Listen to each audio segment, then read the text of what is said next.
Moja kati ya ligi ambazo pia kwa Tanzania watu kama hawajazitegea sikio sana wala kuweza kuzifuatilia sana ni ligi ya wanawake ambayo pia inaendelea kuchezeshwa kutokea hapa Tanzania, lakini pia tunajua nchi nyingi sana zinakuwa zina ligi tofauti ya wanawake. Sasa niko na story ambayo pia ya kutoka kule Simba Queens, ambapo uongozi wa Simba upo kwenye mchakato wa kuweza kumalizana na kocha wa timu ya taifa ya Kenya ya wanawake, yani Harambee Starlets.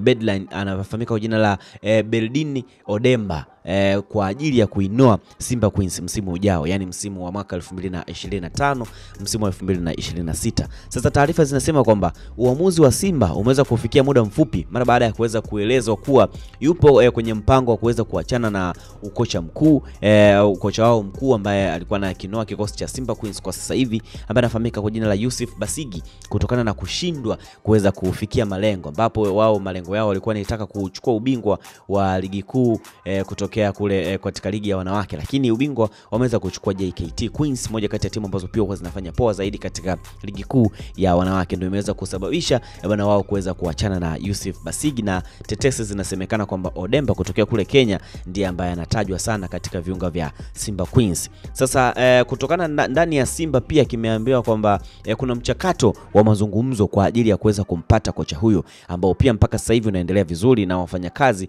kwa ukaribu baada ya kuja Tanzania na timu yake kwenye michuano ya Sekafa. Ikumbuke kwamba kuna michuano ya Sekafa ambayo pia inaendelea kufanyika hapa. Tumeona Tanzania pia imeweza kushinda goli 6 kwa bila.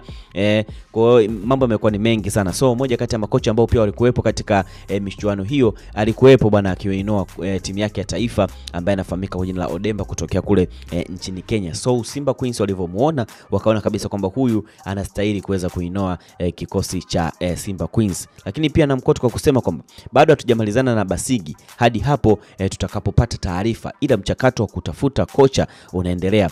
Mambo yakiwa tayari mtafahamishwa, ameweza kusema pia mtoa taarifa kutokea pale katika Simba Queens. Tunajua kabisa kwamba ni moja kati ya timu ambazo pia kwenye ligi hii ya wanawake na wenyewe wanafanya poa zaidi, ikishika nafasi ya pili, Yanga nafasi ya tatu, Young Princess na vitu vingine kibao kuendelea katika ligi kuu ya wanawake kutokea hapa Tanzania. Drop comment yako hapo kwa kile ambacho unakiona kwamba kweli kocha huyu kutokea kule Kenya ataweza kukidhi matakwa ya Simba Queens kuweza kuchukua ubingwa msimu 25-26, ama itakuwa ndo yale ambayo yamekwisha kutokea kwa msimu huu. Odemba yupo nchini Tanzania kwa ajili ya michuano ya Sekafa ambayo pia anaitumikia kwa maandalizi ya mechi ya kufuzu fainali za kombe la mataifa ya Afrika, yani WAFCON mwaka ujao huko nchini Morocco. Kuhusu Basiga ambaye pia alijiunga na Simba akitokea Hukas Lydens ya Ghana, na ukiwa ni msimu wake wa kwanza kwenye ligi ambapo ameweza kupoteza mchezo mmoja dhidi ya Young Princess na sare dhidi ya JKT akishinda